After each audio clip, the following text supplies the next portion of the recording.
Yeah, can you just shut my door? Yeah, perfect.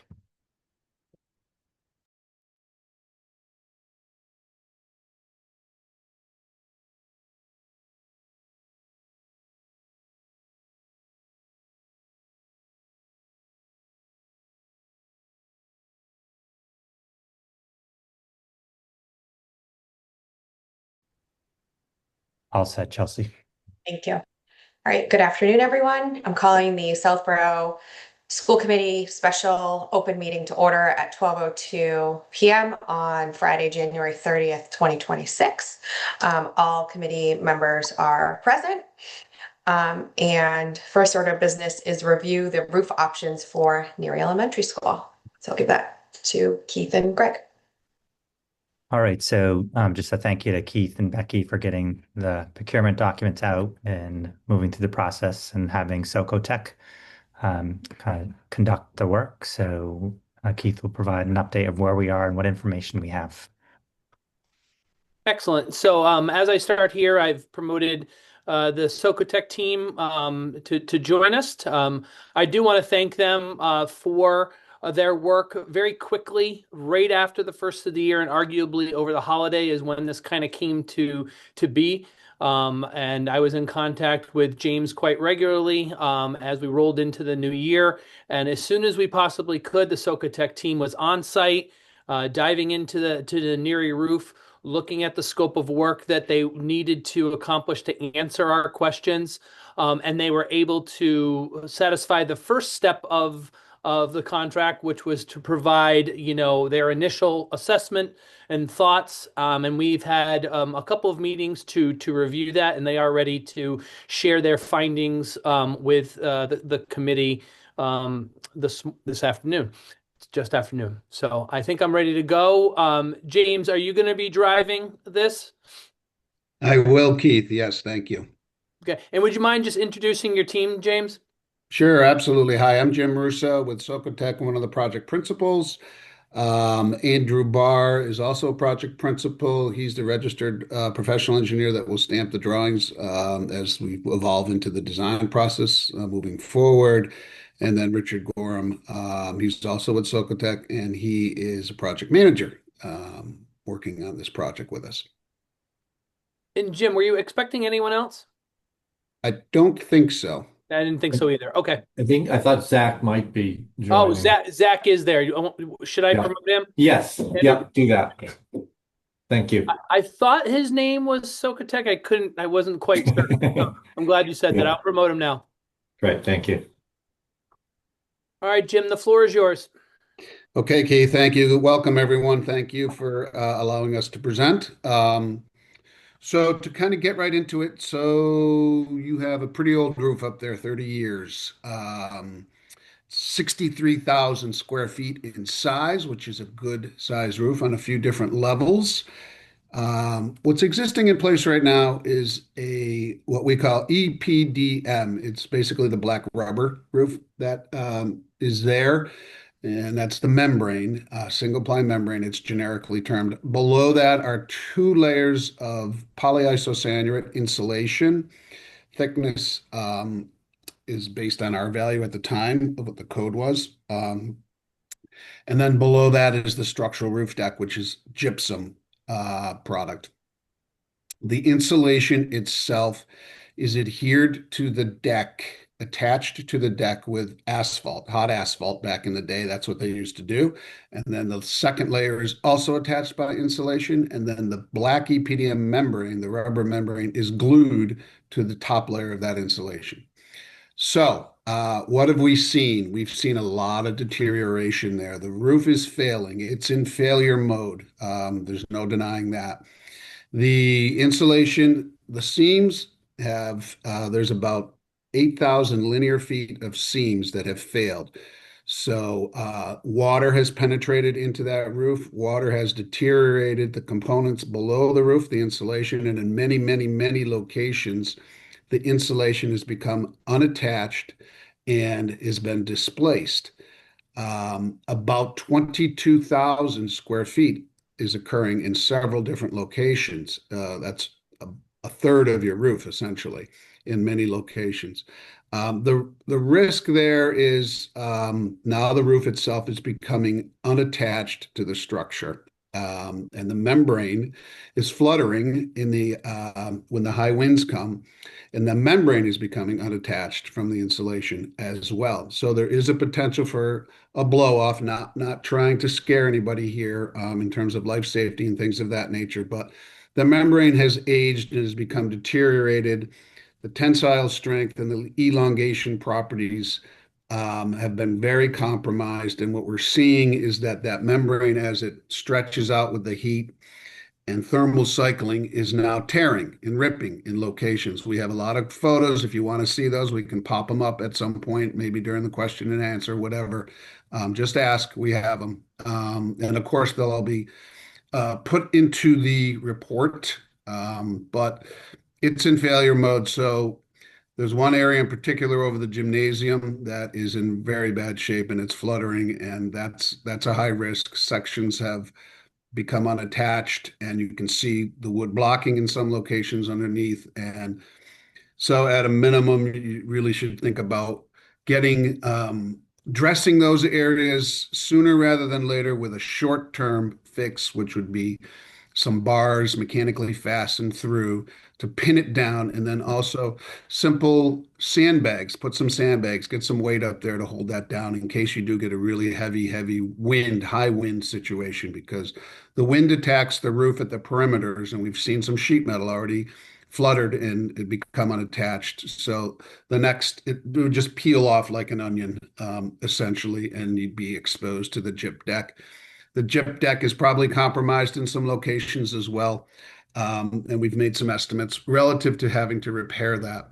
So the recommendation, there's no repair recommendations. Coatings would be an option if the roof tensile strength and elongation weren't shot like it is now.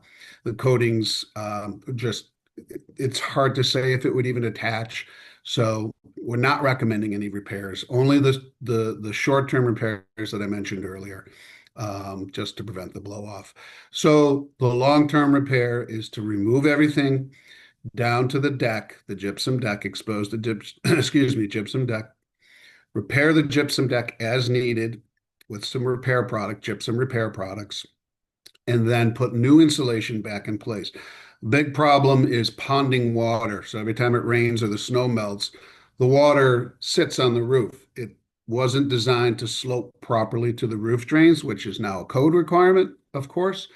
And so it sits there, and ponding water also adds to the degradation of the roofing system, inhibiting the long-term performance. So, I mean, you got your money's worth, definitely, but it's now time to do a full replacement. We've run some estimate numbers right now, and the construction cost is about 3.7 million with some contingencies built into it. You approach the $4 to $4.5 million contingency. What comes along with this type of a project per the code and the MAAB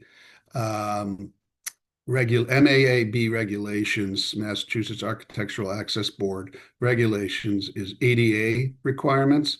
So there's a chart that we've prepared, and again, we can pop that up and show it to you as well if you need to. But the bottom line is that if the project comes in 30% less or less than the assessed value of the building, not the building and the property, the building, which is assessed at about 12 million. So if it comes in around 3.7, you only have to do about $500,000 worth of repairs, which is some simple stuff, entranceways and a bathroom and a bubbler and a telephone if there is one, that type of a thing. Minimal. If it comes in over, then you're faced with at least $2+ million because the building itself does not conform to modern day ADA requirements, as you well know. So that would be a separate project at a separate time, but technically it should go on. It should happen. Those repairs should happen as soon as the roof gets replaced, essentially, or perhaps in conjunction with such. So you do have a little wiggle room there. But yeah, there's there's some problems there. And I know you all know this. I know you went to try and get funding to replace the building and that got, that was not voted last year. So that in a nutshell is really where we are right now with your system. Thank you very much. Keith, do you want to add anything before I go to questions? No, I just appreciate the comprehensive nature of what Jim and his team did so quickly. None of this is a surprise from our prior assessments and evaluation. But the detail of which this report is going to able to exemplify will be better than just saying we need a new roof. So I believe that they absolutely answered our call when it came to providing us the detail we needed, and then ultimately the recommendation, which is for a roof replacement, and honestly, that one place that Jim identified is something that we probably would need to tackle sooner rather than later. So on that, because you brought it up, on that one section with this recommendation for the sandbags and the short term, Jim, like, would that be sufficient to get us through the end of the school year? Is that kind of what you're thinking? Or what, can you define what short term really means here, just so that we don't, have people think we have a short term option that's going to last another 3 years? I think that's really a big question for the community. Sure. Yeah, no, great question.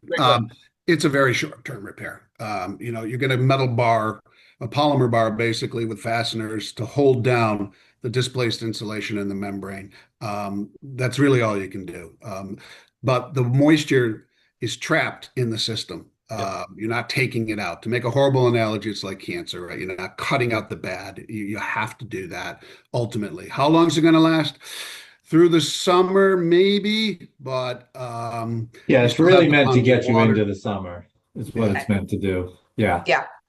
And given all the snow that we've gotten this week, are there any measures we should be taking by like removing the snow off the roof so that it's not sitting and then pooling as melting? Like, are there anything else that we can be doing for the roof?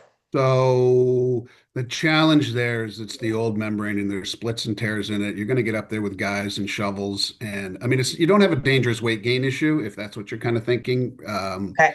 Yeah, right now, but I mean, if we get more snow and then sleet and freezing rain and more snow and sleet and freezing rain, yeah, then everybody starts freaking out because that does become problematic.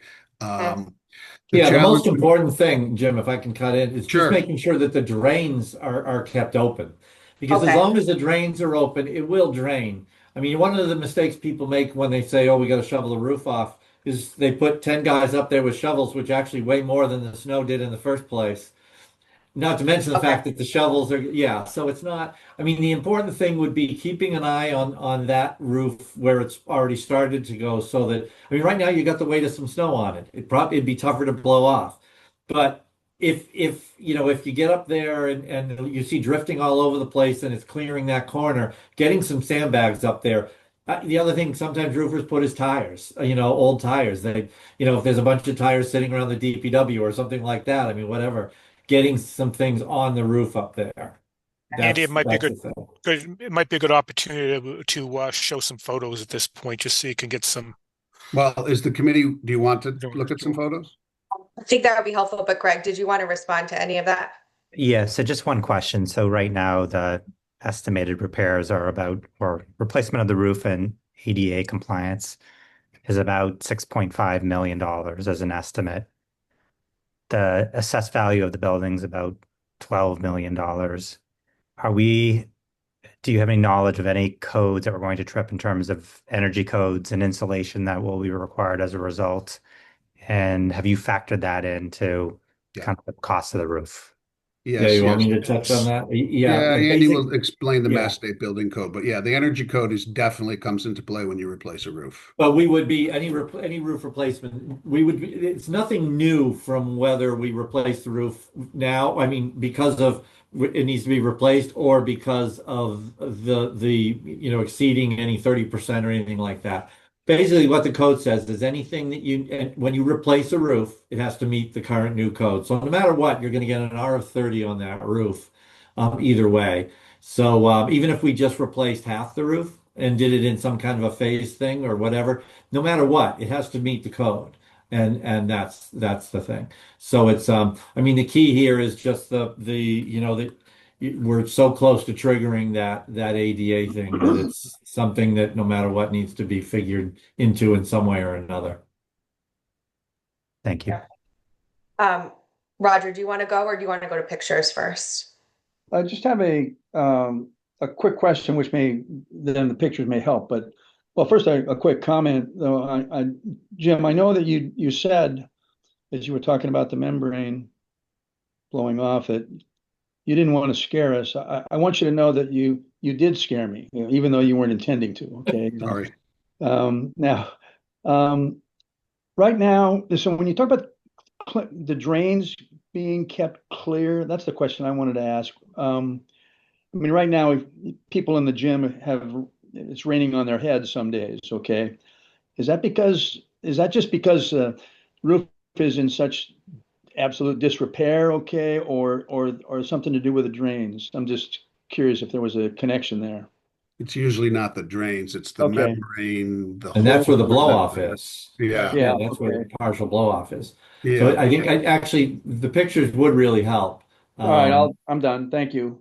yeah, can Rich share his screen and just we can quickly go through some of the pictures. It won't take a long time, but it's just enough for you guys who may not have been up on the roof in a while, if ever, to really get a good look. So yeah, Rich, why don't you Yep, I'm gonna bring them up right start now. at the beginning? Yeah, right there. Um, Perfect. bigger. Just I'm gonna expand it out here. Did you open up? Yep, I'm as big as I can be here. No, Can double everybody click it. Why isn't it the full screen? I am at full screen, Andy. It's just the picture size. We can't No, see your full You might be screen. You can't see sharing the no, those? wrong we can't see window. the picture. You're sharing the wrong screen. You can see the all the pictures, but they're All we tiny. see is the thumbnails. I'm sorry. It's just, thought you saw everything here. No, you have to pick the screen. I can't. This is what the problem is. I did. I I see, double clicked. I see a lot of I see a lot of images now that need to be repaired, by the way, but that's another story. Oh, I'm having a trouble here. Richard, when you go to share, you'll have an option of screens, documents, and advanced. And you should see entire screen as you turn Okay. off. All right. Let me just see here. Can you help him, Andrew? I can run over to his desk. I'm more familiar with the teams here than this. Here, if it's helpful, Rich, I could pull it up and you can just talk through it and tell me what you want me to click through. Just want me to do that? Open up the picture. Yes, I thought I had to pick. This is the first one. Here comes the master, Andrew. He'll fix it. Can everybody see that photo now? There we go. So there's a lot of ponding water there. That's what I Okay, mean. perfect. Ponding water. That it'll evaporate before it gets to a drain is what happens. And so all those seams that have had some previous repairs to it are failed again. And so the water's getting in to the system. There's no denying that. Keep scrolling if you could. Yeah, keep going, Rich. Yeah. Yeah, just more of the ponding. Yeah, you can see the seams stripped in, and you can see the insulation raised and displaced, and behind the puddles. You'll see some more here And you momentarily. can see the drain. Go back to that picture for a second, Oops, Rich. okay. You can see the drain right behind. Zoom in on that, where the drain is just past the puddle. Yeah. So, and in many cases, that ponding, it's not particularly deep, but it's being caused by all the displaced insulation in many cases. Yeah. This right Well, here, this area that you see in this, where I've got That's a hump. the hand is actually a cricket in the roof between the drains. So, but as Andy's saying, I mean, the water can't get to the drains because of the displaced insulation there. So, Click Right. through now, Rich. okay. Yep. This picture here is just showing the fiberglass form board that the gypsum is poured on top of. And you Okay. can see some staining of that where water's gotten through that hole. And that fastener would have been used to to hold something wood blocking or something that's up there, but Right. keep going. Keep Okay. So going. this, Yeah. You can see, this is a good right. picture of the displaced insulation. Probably one of the better Buckling, it's ones. all buckling up. Yeah. Yeah. And you can see prior repairs that have been made that with the lighter color in membrane. So that drain has been repaired before, probably because the membrane started lifting and pulled away from the drain. So you Yeah. definitely got your money's worth on this. Yeah, the So last time we repaired the roof was in I believe 2020. okay, And at that time it was like the last repair. yeah, That this is the last of the last of the last yeah. So repairs. you got five more years out of it. Yeah. This picture is an example of that slit is most likely not caused by, No. somebody cutting it or anything. That's indicative of as the EPDM starts to age, one of the things it does is it loses its elasticity, so it just starts splitting. And that's what, you're going to see more of over time, if you were to not replace the roof. Go ahead, Rich. This is a different one. It's a different patch, but I can zoom in a little bit on this. Yeah, You can that looks like see a fastener maybe coming through or something like that as well. there are no fasteners in the Oh yeah, that's assembly. right. You're right. Yeah. So Yeah, this so is that's another split. Manville commented on this morning and said this is the sheet deteriorating now. Yeah. Okay. Yeah, So Right. The that's elongation and yeah. tensile strength. yeah. Go ahead. There's water underneath the Same thing. stripping Yeah. patch. Yeah. You can see the open seams here at the expansion joint. Yeah. Just more repairs. The thing to notice here is you can see that somebody's been out there fastening the insulation down to hold it down. That was probably done earlier, but it's another location, again, Yeah. where the membrane's just deteriorating. That's the failure on the gym. So if you're facing the front of the building, that would be like the left front corner of the gym. So You can you see can with see where the membrane is pulled away from the edge of the roof, and that could be what's causing a lot of the leaks in the gym, Oh, because definitely. water's getting right underneath that. So that I think the next picture, Rich, has a close up to that. so Yeah, so this that's this is pulled that right close off up. the wood. Yeah, and you can see the wood blocking is deteriorated on the edge. So this has kind of been going on for a while here. And you can see the insulation from the stucco system is exposed there along the top edge as well. Yeah, that's a rising wall. Could you go back for a second, Yeah, sorry about Rich? that. No, Yeah. that's okay. That upper roof is the gym roof, and that's the white is the sheet metal that they finish it with. But to the left of that is the pink insulation of the rising wall stucco system, and then further to the left is the black lower roof membrane, and you can see that further to the left is the polymer bar, the strip-in bar that they use to reattach some insulation at one point. But the key is that the same thing here. This membrane is split and the wood is deteriorated, and snow and rain can get right in there without Yeah, any. that's the old neoprene roof, based Yeah, upon the age of the roof, which would Right. have been neoprene, and basically yeah, the sunlight the UV has just totally degraded that And material. this roof system was a Carlisle roof system, and it was installed in 1990. We have the original warranty from it, but it was just a membrane warranty. It wasn't a systems 35 warranty. years. Yeah, yeah, Not bad. just another seam that you can see where the seam's just open, which is typical. Yeah. Some additional fastening. yeah. This is More just above insulation. the courtyard. Above the courtyard. This is one of the worst areas where somebody, it looks like, just stripped in the perimeter of this just to stop the water from getting in. So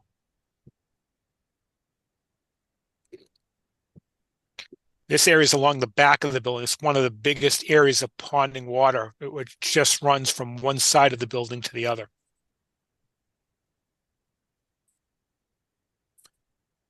Along the base wall, same thing with the insulation all lifted. Just more stripping that's split, deteriorated. That's the back edge, but looking at it from the library roof, looking down Again, it's a pretty good picture showing you what's going on. And that's towards the front edge. Again, ponding. And that's it on the photos. Thank you. Can you share those with us, or would they be included in your report? We're gonna They'll be in the report. yeah, we're gonna include a Okay. lot of photos in the report for you, overviews, deficiencies, so on and so forth. Okay, The other thing great. is we can, as we approach, or as you approach the town meeting, in, when is it, March? It is? Yes, March 2nd. Yeah, we can certainly make some boards or do a PowerPoint for you guys or whatever it Okay. is that you want for that. To supplement the report, so to obviously show any townspeople. Great, thank you. Okay. I'm going to go to some more questions now. Denise? Yeah, there's been a lot of talk back and forth about whether or not it's a compromise, but I'd like to hear from the professionals. We know we need a sprinkler system in that building, and we know we are going to have to upgrade the HVAC. Is that, if we do the work on this roof, is that going to compromise our warranty on this brand new roof? No. No, Any go ahead, Bill. penetrations are done by a certified roofing contractor that let's say it ends up being a new Carlisle roof or a Manville roof. They provide the products. They'll issue the warranty. And then as long as one of their certified roofers flashes any of the penetrations that might come in from the HVAC roof or sprinkler, whatever you're going to do, pop a vent up or something like that. No, it won't compromise the warranty. Thank you. Patrick?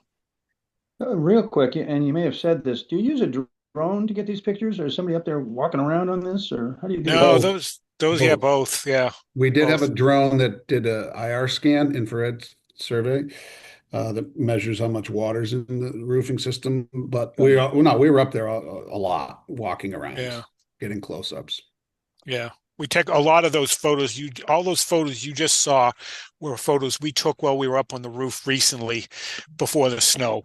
So we were fortunate to get that. So we like those aerial shots and those overviews because it really gives everybody a good sense of what's going on. Thank you.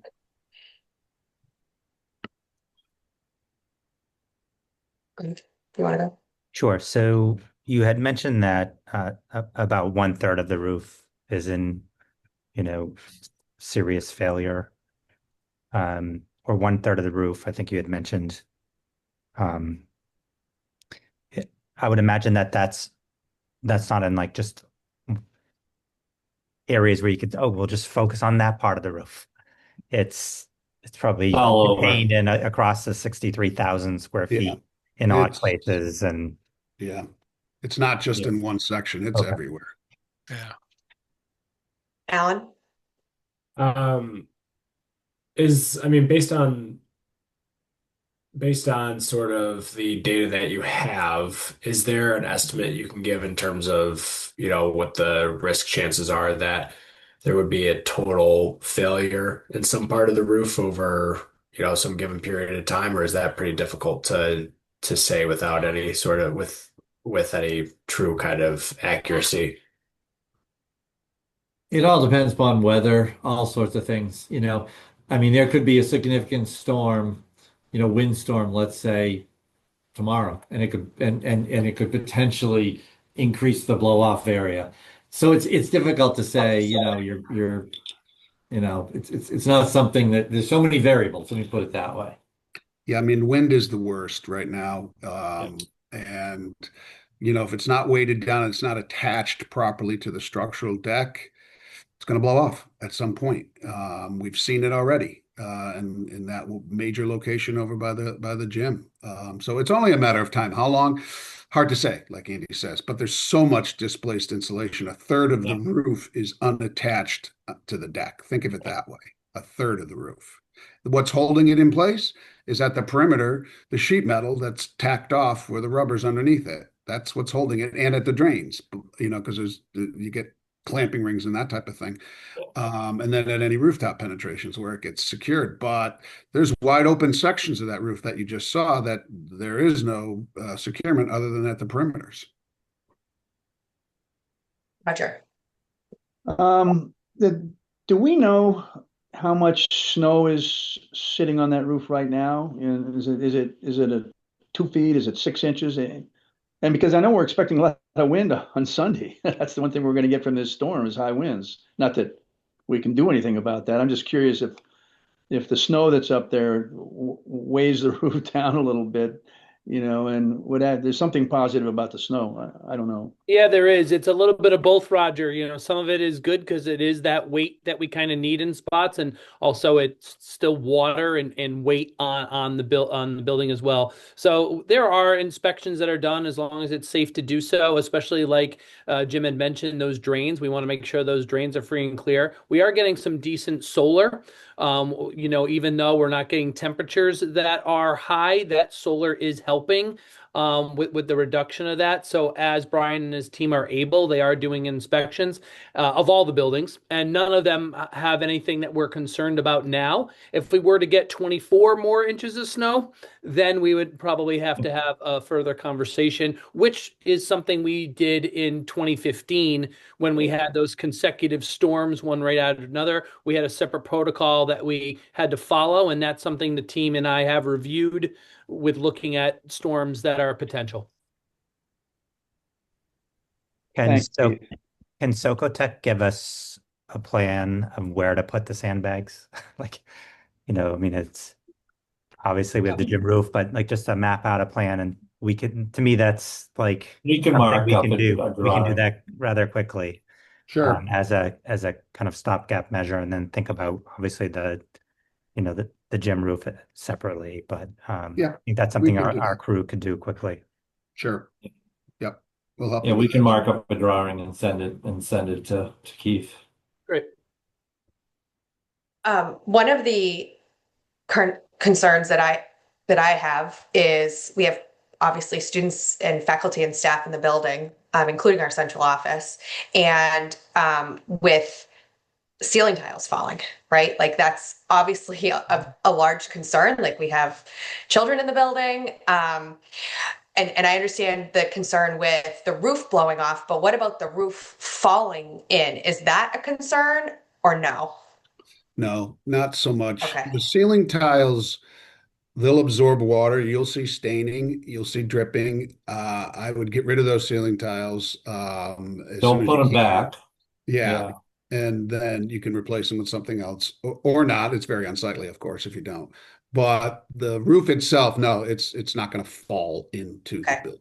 I've been asked that, so I just want professional to give an answer and not me. Sure. Um, yeah, and I mean, obviously the staff are letting facilities know when there is a leak in a classroom because I hear that the bucket had moved today or whatever from kids coming out of the building. So um, the Yeah. fourth and fifth graders are pretty honest about it. So um, They're good. They're good reporters, Chelsea. They're they they're are, great reporters. yeah, yeah, Yeah, I have, yeah. yeah. The thing that you should just really be mindful of is that the gypsum deck, so it's a cementitious type of a material. Think of it like when it gets wet, it's like toothpaste, right? And it starts to disintegrate. So if it's really, really saturated, we didn't see any evidence of that, but of course we didn't pop a bunch of ceiling tiles and go look at that. But not that I'm retracting my statement a minute ago, but what I wanted to add to it is there could be a potential if that gypsum deck gets really soaking wet for that, which is the roof, to come down into the In building a leak area. Yeah, I mean, in a it wouldn't leaking area. happen. Yeah. And so, I mean, as a matter of fact, I was gonna jump in on Jim and say it's highly unlikely. Yes, yes, But yeah. And it's Yeah. just being mindful of where the leaks are occurring. And obviously, if there's a leak in a classroom and suddenly it goes from a drop to starting to gush water, you know, yeah. that's not something you don't want the kids going under there and washing their hair in it. You want to get them away from it. Right. Um, that's the thing. So Right. Well, and it smells too. So yeah, oh I yeah, think we yeah, ought to yeah. stay away from it. Um, okay. Roger. Greg, do you want to go first? No, so I just think summarizing a replacement is imminent and needed like immediately. Like there's not a 2 year, let's replace the roof. It's now. It's in failure, as you mentioned, and in terms of compromised safety, a replacement of the roof cannot wait. And there is no option for a uh, less expensive roof. Is that a correct statement? That's a correct statement. Yeah. I mean, Okay. you're still going to have to rip it all off down to the deck, expose the deck, repair any bad deck. You're still going Mm-hmm. to have to put new insulation in that matches the energy code, and it has to be tapered. Yeah. Then you're going to have to put some kind of a waterproofing barrier up there. A new membrane. You can't salvage anything. That would be the only kind of cost savings that you might be thinking about. But the flashings, the vertical flashings are all shot. The membrane's shot. The insulation's aged. It doesn't have a good R value anymore, and it's unattached to the deck. So what are you going to save? Right. Nothing. And one of the things to keep in mind is it's going to be the new system that you get up there. First of all, it has to meet the codes, as we said before. So you have increased R value, which is hopefully should reduce your energy costs.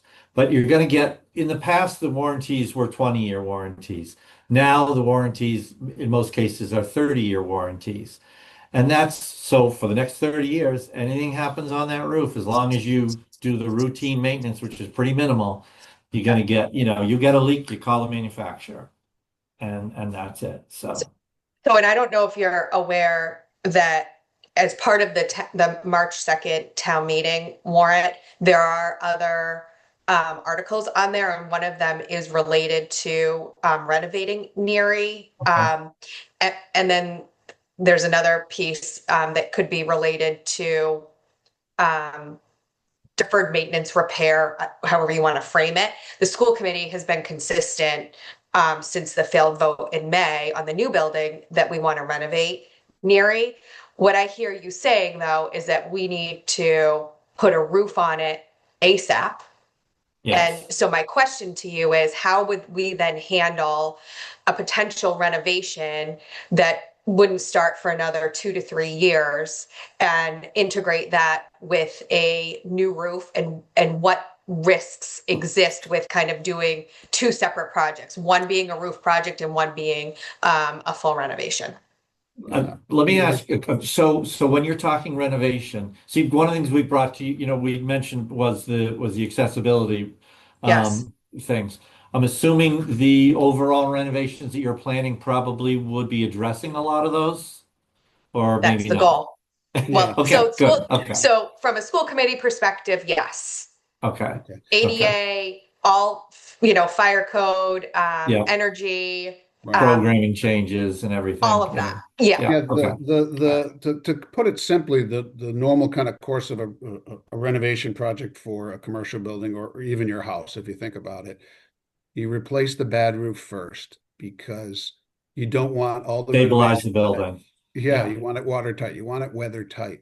You don't want all the new renovations that you do getting wet, right? Yeah. So, there should be no impact other than, like we talked a little bit earlier about new HVAC vents or stacks or something like that going up on top. As long as they're flashed properly by the right guy, you're good. hmm So Even in if you our, were, I'm sorry, go ahead. I was just going to say, in the bid documents that we put out for the roof, we would just incorporate this potential that the roof company would be responsible for making sure everything ties in with a renovation. Is that Well, it Yeah, well, depends. no, most likely the roof job is going to be done before the renovation. right? So in your renovation job, in your renovation project, are just going to want to say there is a new roof. It's 1 year old, 2 years old. Okay. Contractor is responsible for coordinating with the manufacturer to make sure that the warranty is still valid. And even if you did an addition, it can easily be tied into a new roof. All of those types of things. I want to talk a little bit about the accessibility part of it.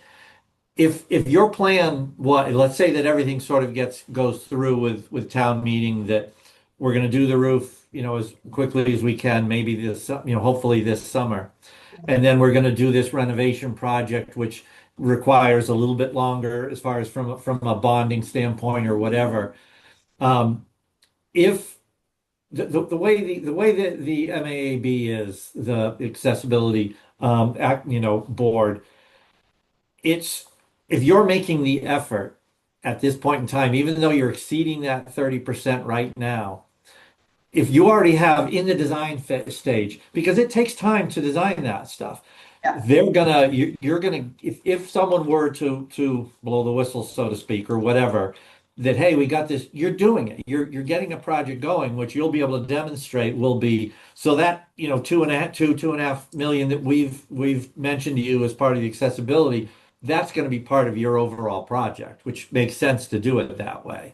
Right. Okay. Now, it could be that you say, look, we're going to do one bathroom near the front lobby so that we have an accessible bathroom, and we're going to improve the entranceway so that we have, you know, legal ramps that if they're needed. Because I know that's part of it. I mean, the front entrance is kind of needs a little bit of work. So Yeah. that little bit of work could be wrapped up into this roofing project so that you're doing what you need to as much as possible now, and everyone will know that the bigger project is getting your accessibility and everything else that you're going to get out of it.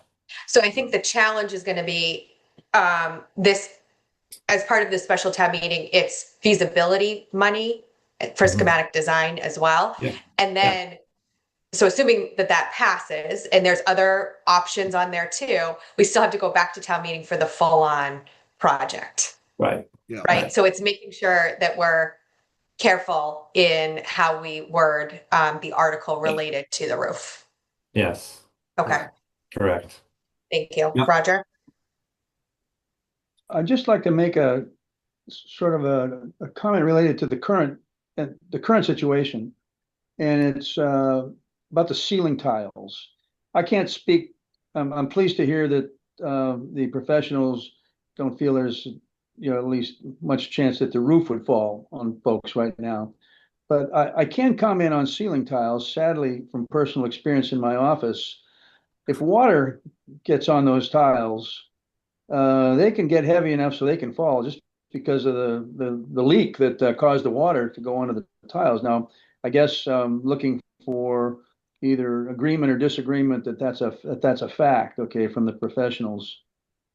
Oh, it's a fact, all right. Yeah, like I said earlier, if you see some staining, I'd get up there right away, pop that tile, get it out of the way so it doesn't get soaked up and fall, and then look up and say, okay, where's that coming from? And then maybe somebody can go up on top and it's a pin, it's one of those cuts in the membrane as an example, or there's another blow off section, something along those lines. Right. Yeah, And that's a simplified way of the protocol that we follow, Roger. You know, as new ones pop up or as old ones resurrect themselves, you know, the team here, especially, and this goes for all the buildings, are monitoring that. Wet tiles are something that are addressed as soon as possible, and certainly ones that are, you know, becoming more saturated are addressed immediately. Sometimes those tiles are removed and there's exposure, and then we're working on channeling and then getting the roof repaired when it's safe to do so, because like in January it could be ice on top and we can't have people up there doing a repair, so that we have to have an alternative approach. So, you know, ceiling tiles are a great way of inspection and monitoring, and then planning for how we best address those problems. But, you know, none of those are left unresolved. And what we've had at Neary, which is actually explained pretty well by this team, is that we're going to get more and more of these leaks. And we have experienced that in the last 6 months with the different weather cycles that have come in. So that has been apparent, you know, for what the team has had to deal with here specifically. Okay, thanks. Are there any other questions from, go ahead, Greg? So just a kind of a process question too. Would Socotech be available to present at the town meeting? Obviously for Yes. fee, but I think it would be helpful to have the experts explaining the current situation. So I know you can connect with Keith and we'll work with Chelsea, the chair, to kind of plan that out. Yeah, we can definitely do that. Great, thank you. Any other questions on this? And well, I guess when would we expect to get the full report? Believe we I are think it was the 13th or 13th of thereabouts. February. That's correct. 2 weeks, basically. Yeah. basically Okay. 2 weeks. And we're in good shape. We've got all our data points. We're now Okay. crunching and drafting and all that good stuff. Great. Okay. That's helpful. All right. Does anybody else from the committee have any comments or questions? And Chelsea, just so you're aware, that the team has agreed to be available on March 2nd and Okay. April 10th as needed. And I know Okay. we're still crafting that, but the team has been notified of those dates, and be willing to help in any way that the committee see fit. Great. I think, anytime, I mean, obviously, I'm not an expert in roof situations, so anytime that we can have experts come in and speak to our residents, I think it's helpful and it goes a long way. And appreciate all the work that you did in such a short time frame. I was at Neary one night for practice and saw the drone above and was like, oh my gosh, why do we have a drone above the school? So definitely saw you out there in the cold at night. So appreciate your team coming together to get this done quickly for us. It's great information to have. Obviously, it's not the dollar numbers that we were hoping for, but I think it's a necessity that we need to push forward at town meeting. So appreciate the help. Sure. You're welcome. Excellent. Thank you. Thank you. So we are going to move on. So Socotec, you can feel free to stay on if you want, but we're going to talk about the what you just told us related to the warrant for the school committee. You can feel free to stay or not. So Love for to stay, but if it's time to go, we'll go. No, you can stay. You can stay. We just internally need to make sure we're on the same page. I would say that if I were in your shoes, I would go. Run while I think I'm gonna run. while the Okay. getting's good. Right. Thank you all. Great. you. Thank you. Yeah, Thank thank you you so all so much. much. Thanks. Have a great weekend. Thanks, you too. All right. So I think we should discuss as part, given what we just heard, as part of the warrant, I think it still makes sense to leave Article 4 as pursuing funds for the roof. And with the $4.5 million number as the ceiling for the roof replacement, and understanding that will trip ADA or will be very close to that. And if we have anything else that comes up at Neary, it would put us over most likely anyways. What do we want to do about the $2 million ADA number? And kind of just thinking through Article 1 for feasibility and schematic design money for a few options for Neary. If that does not pass, then we would need to include the $2 million number plus feasibility money to figure out how to comply with all the other code regulations in Article 4. So hopefully that made sense, and I'll go ahead, Greg. So just one thought is the way the Socotec explained it, and as I was kind of processing the way they explained it, I wonder if there should be a fifth article. Okay. The roof ADA could be the fifth article. Because if Article 1 doesn't pass the roof and then the ADA, because it sounds like we'd have a year or two to kind of do the plans and move forward with ADA. So you would have, what you're proposing is potentially Article 5. If Article 1 passes, you indefinitely postpone Article 5, right? So Article 5 would be funds for like the minimal amount that we would need to do for ADA. Or would you do the 2 million and then plus feasibility money for the rest of code compliance and whatever else is needed? Correct. Roger. So I know Andrew is hopefully done with his sandwich. But why do we need 4 and 5? Why wouldn't the only article that we really would need related to this roof would be exactly the components you just described? I mean, you have to have a feasibility study. You've got to do the code stuff. And if one fails, then you have to do this other stuff, right? You've got to do the feasibility study, you've got to do the code stuff, and you got to do the roof. Why, how can you take a part of that and say, let's make one segment of that a separate article? Why would that make any sense at all? Because if you do the logic, through the chair, sorry. Go ahead. Yeah. If you do the logic, if one doesn't pass, then you have to vote a roof, right? Yeah. And but if one does pass, then you're doing the feasibility and design for the ADA as part of that renovation, and you still need to do the roof. So it's depending on how it's like the workflow, like depending on if this passes, then this.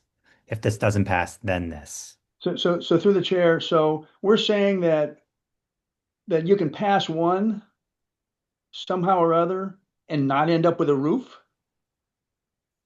soon? Well, Is so that yeah, what we're saying?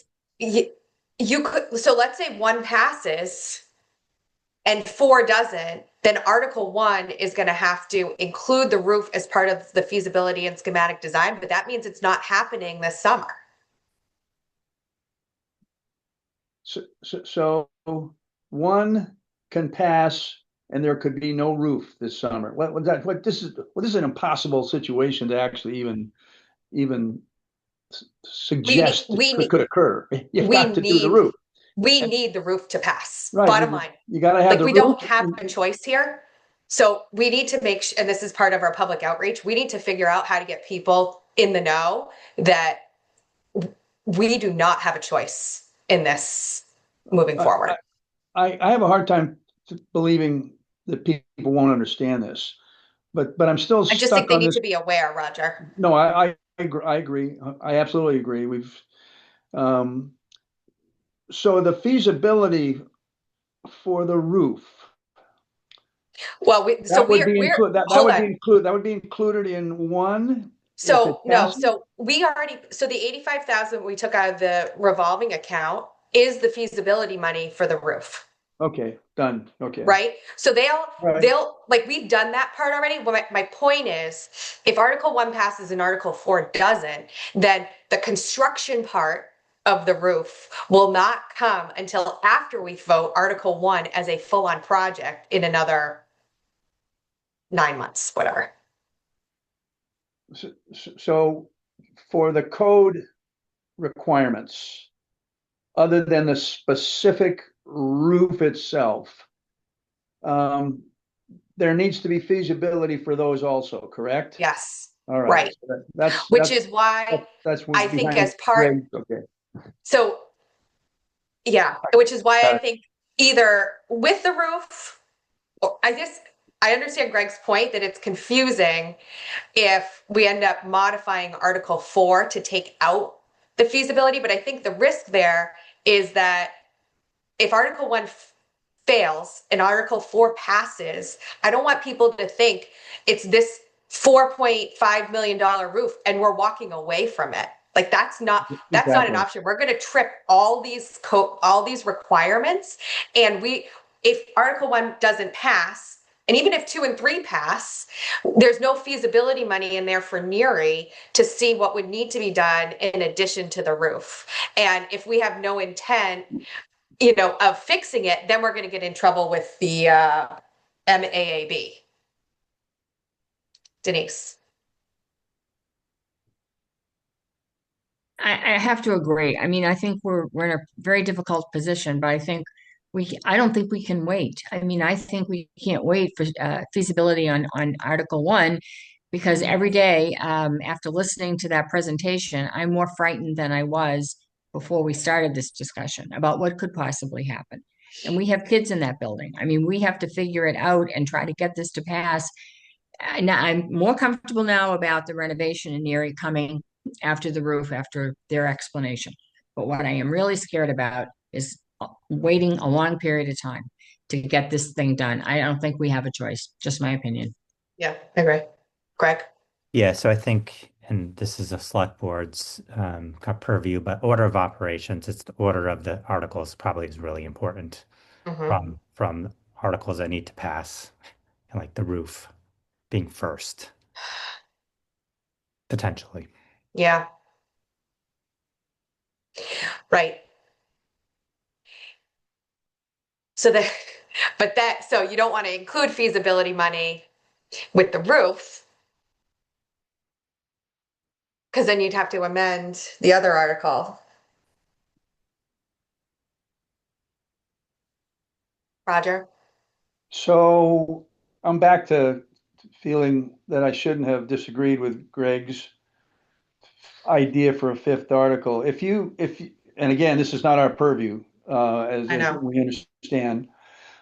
Um, but if you put a roof article as first, and then you put a Article One as it stands, second, and Article One fails, then potentially you have this, we call it the fifth article, which then enables, the code, the code requirements and feasibility for that, which you'd have to do anyway. Is that sort of what you're thinking? At least that's kind of what I'm thinking. Again, not our purview. That is Yeah. accurate. Yeah.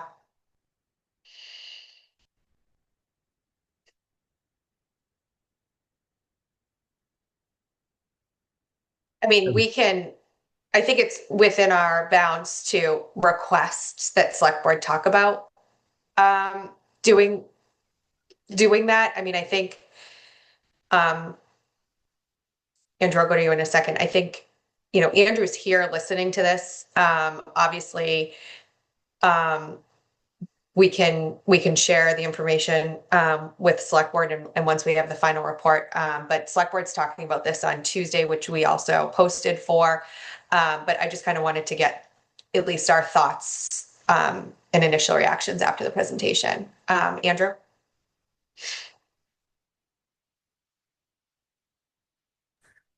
Okay, thanks.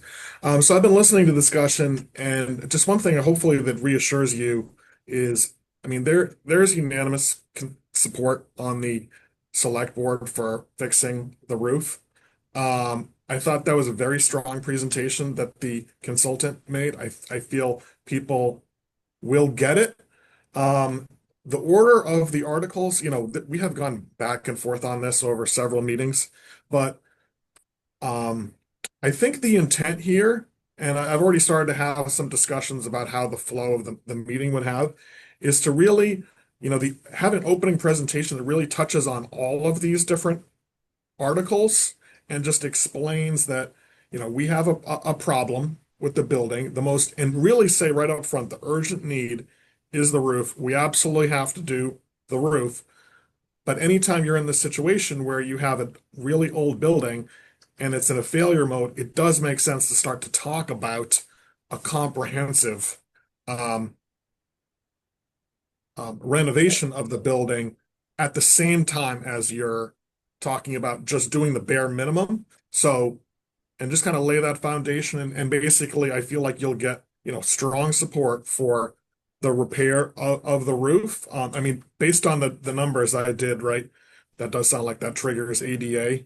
So, another reason why it makes sense to start to talk about the uh, renovation as part of this. But I see what you're saying, if this is what you feel like you really need to do, put that first. Anytime you do that, there's a risk of people show up for one part and then they leave.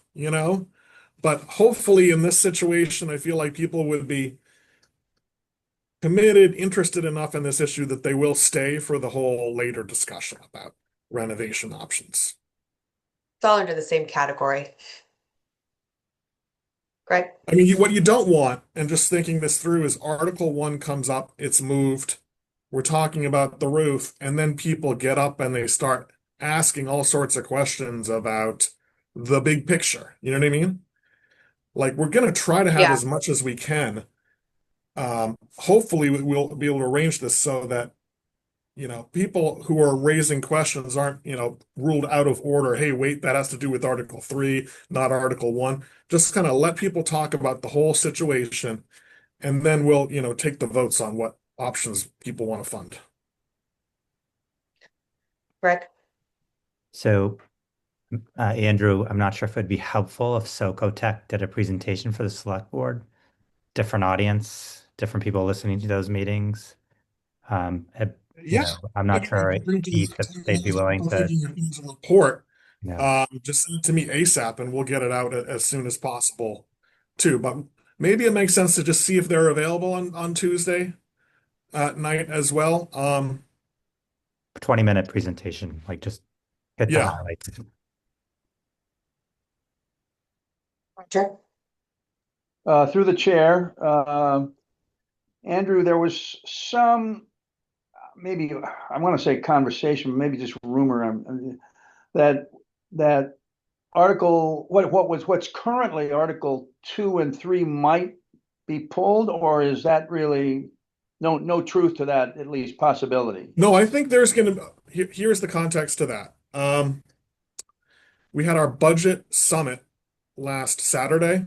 I don't know if you're familiar with that. It's a meeting, it's like 6 hours where we go through all of the, major budgets, the current estimates, which are usually very kind of conservative.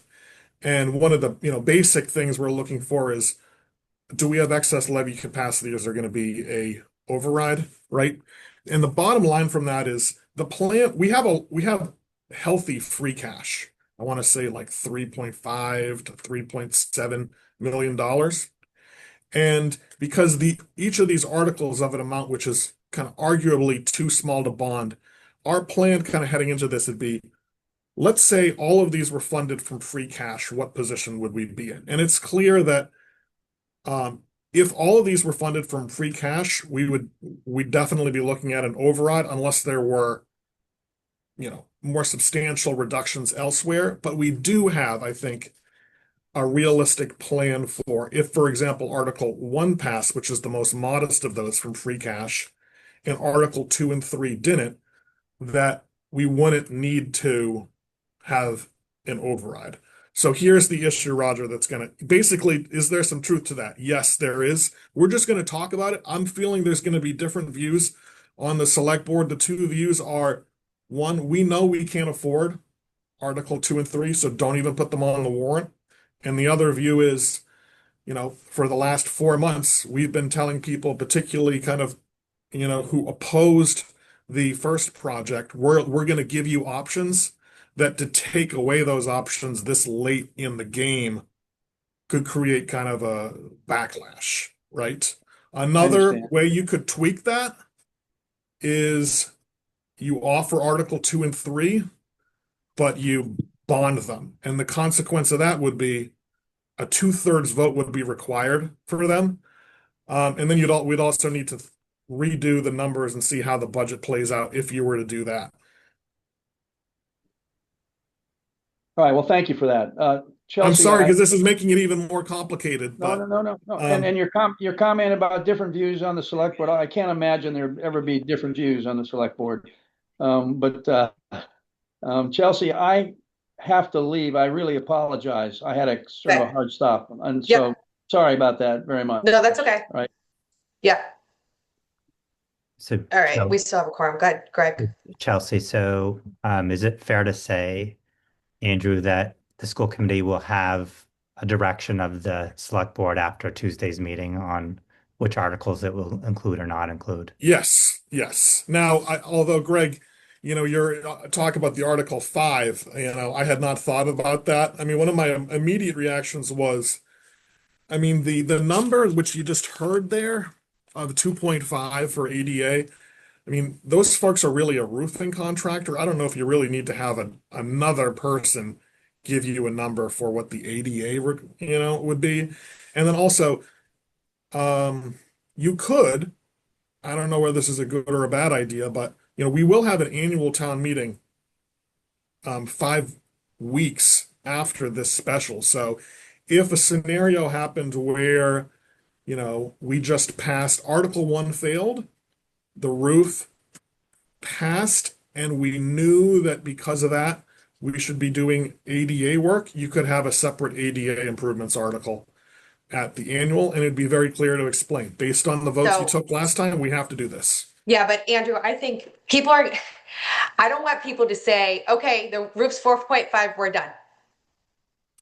I think the more that we can explain at this town meeting that if you don't pass Article 1, then we're going to have this amount in ADA, plus we're going to have to look at feasibility money for A through M, or whatever, whatever the line items are. I don't think that those need to be included in the warrant language, but I think we need to be able to explain we need feasibility money to look at all the code tripping that's going to happen as part of this. And Well, I think the more information that we have, the better.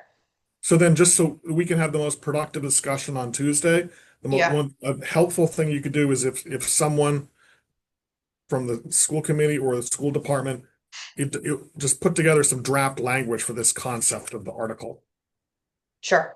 5. Yeah. So we still have Denise and Laura on. What's your reaction to adding a fifth article, at least for the discussion on Tuesday? Denise, go ahead. I agree that we should, but I have a dumb question. And it's probably a dumb question, I apologize. But what if all of these things on their own merit receive a positive vote? Each of them, then what do we do? That is, everybody could say, oh yeah, I want to vote for that. And then, yep, I'm going to vote for that too. Then what happens? And maybe that's a stupid question, but I don't have an answer in my mind. That's why I'm concerned about all of these options, Andrew. Yeah. So I think if it's okay, Chelsea, I think the answer to that is there's no matter what, hopefully, fingers crossed, the roof passes. Okay, so you take care of what you need to do in the short term, the most immediate short term consideration. For whatever option you do, there's going to be another meeting that's about an actual project, right?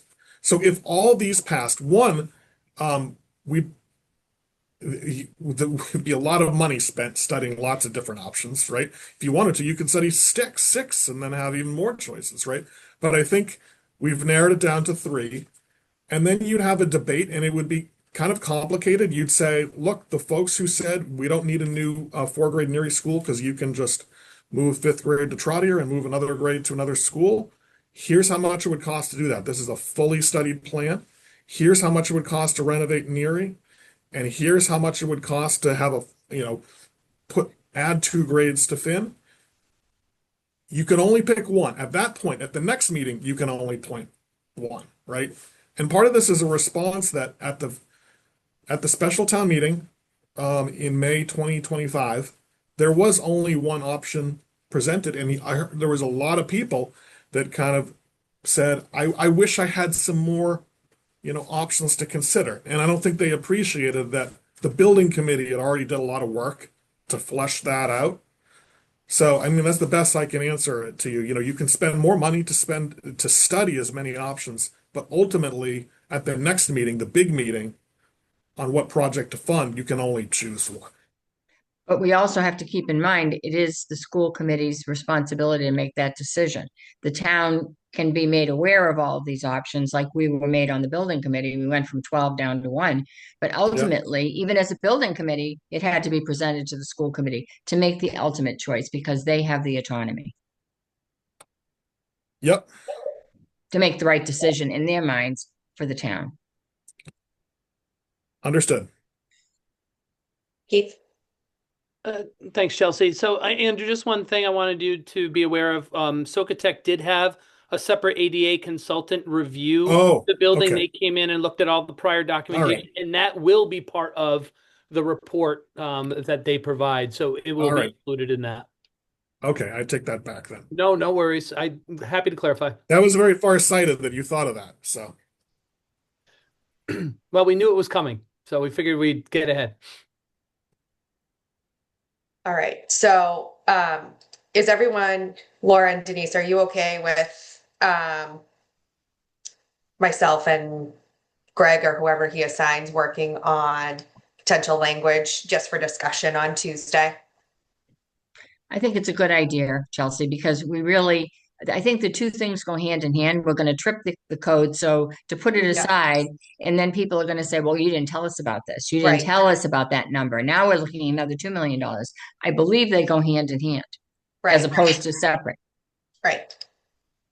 And it may actually help with the discussion around Article 1 and the second part of Article 1, because we're already talking about 6.5 million for just the roof and ADA. And obviously there's a lot more items that would need to be reviewed as part of that option. Laura? Yeah, I agree as well. And I think one thing, just like overall, in terms of like however it's structured, is again, because like we have these questions that like Denise just asked. I didn't think it was a stupid question at all because I'm just trying to wrap my head around how this is going to be structured and why, is making sure we have a really clear narrative and everyone really understands how we're going to, because we're going to get questions about like, well, why are you doing it this way? And how did this come to be? So just making sure that we're all kind of aligned with how we're going to relay this information to residents in town so that it makes sense to everyone and as simplistic as possible is I think ideal. So that just an overall comment. Okay, great. Thank you. If you can just stay on for probably a couple more minutes just to talk about public outreach. Is everybody okay on time? Yep. Well, Chelsea, Yeah. if you have a second, Sure. there were a couple other things I wanted to bring up to get your views, and I think it's helpful if we just start to have this discussion. So in Article 1, I just noticed as I was reading again, it's talking about a feasibility study, right? And Articles 2 and Article 3 have the language feasibility study and associated design, planning, architectural, and engineering work, etc. So I've always thought that Article 1, I think of a feasibility study as can you do it, right? We know this can be done. I think what we want for Article 1 is a full-on schematic design so that we could actually have something to think about. Do we need to adjust the language so it captures that? As this has gone back and forth, it now just says I would say yes, that it should include design as well as the schematic part. Greg, do you disagree with that? You're on mute.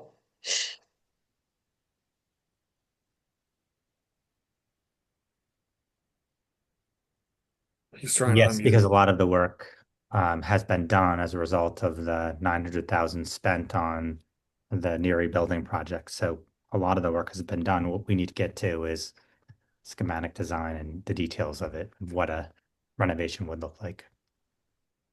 So we just got to make sure that the next draft of the article is, and I can work with you guys on that to make sure it says that. Okay. And if I'm happy to talk further, if you want right now about this option 1, option 2 in Article 1, if people want to, I know that's part of the most. I think if you have time, we can talk before the meeting on Tuesday. Okay. I think that's fine. All right, we're going to talk about public outreach next. So I think it probably makes sense for us to host some public forums or office hours or, any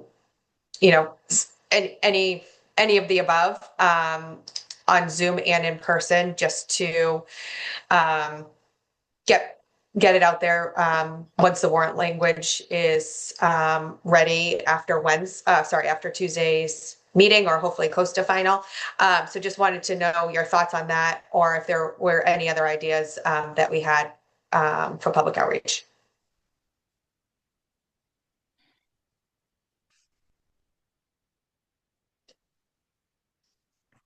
I think the more we can get it out, Chelsea, the better we are, because that was the cry after the building committee for Neary, as I think the more we can say. And I think if we have Zoom and in person, even at the same time, gives people the option to stay at home and still be part of a meeting and not have to come out. But I think the more we can do. We should have at least a couple, and maybe Okay. we should present to the PTOs, SOS at the elementary level. Yeah. Okay. I think that's a good idea. Laura, you're the SOS rep. Do you want to reach out to them and see what kind of appetite they have for a meeting? Yep, absolutely. And just one thing I'll bring up too, I'm actually looking back right now at our results from the survey that we took in terms of, so one of the questions explicitly was one of the best ways for the town to keep you informed on future, projects. So we have a list here in terms of like there's about 639 respondents for this particular question. So like in order of that, I think keeping in consideration some of those outreach that people said that they wanted, email newsletters or alerts from the town, the local news blogger website, the town website, and public forums, and then social media are like the top 5 avenues that people explicitly said they wanted. So I think targeting those primarily, just again, keeping in mind this is what we were told directly from residents here, Sure. would be a great way to kind of determine kind of where to direct efforts and outreach. Okay, great. And Greg, what platforms exist from the school side? Obviously, we have Parent Square that we can blast information, factual information out on. But what other avenues exist for us to use? So we're launching a district Facebook page and Instagram account. Okay. So those are Parent Square, Instagram, Facebook. Okay. So those are primary 3 channels, and then focus groups and forums. Okay. All right, great. So I think we'll be able to do more after Tuesday's meeting. Obviously, I don't want to send out information on, Article 1 is this, if I think we're still too fluid to be sharing formally like that. But hopefully after Tuesday's meeting, we'll have some more direction from Select Board on where they want to go with that and nail down the wording. Does anybody have anything else they want to add? Sorry, we went way over the time that I was thinking we were going to go. Andrew? Yeah, just really quickly, one other thing to consider here, I guess at this point it's going to be for Tuesday's meeting, is all of these articles right now are presented by the Select Board, proposed by the Select Board. Does the school committee want to be the sponsor of one or more of these articles, or we certainly, once we get this done, coordinate on presentations? My current thinking is you have right up front, as long as you clear this with the moderator, one presentation that just explains why we want you to fund the roof, and we're giving you these options, and here's the budget impacts of this, and a suggestion for how to approach these options. So that just looking for some guidance on, do you want to co-sponsor articles and how to do the presentations? I think we can flesh more of this out on Tuesday. I think, and school committee has not discussed this yet, but I think it would make sense for school committee to sponsor the preferred solutions that we have agreed to over the last 6 months, which would be the full renovation of Neary and the roof. I think those are the 2 that we've taken positions on and are 100% behind. So I think we could probably figure out how that works on Tuesday. But Denise or Laura, do you have any feedback on that? Oh, you know what? I think Denise is gone, so I think we lost our quorum. All right, so we have to end the meeting. Sorry. So I move that we adjourn at 1:20. Second. Roll call vote. Laura? Yes. And Chelsea's yes. Thanks, everyone. Thanks for the time. Thank you.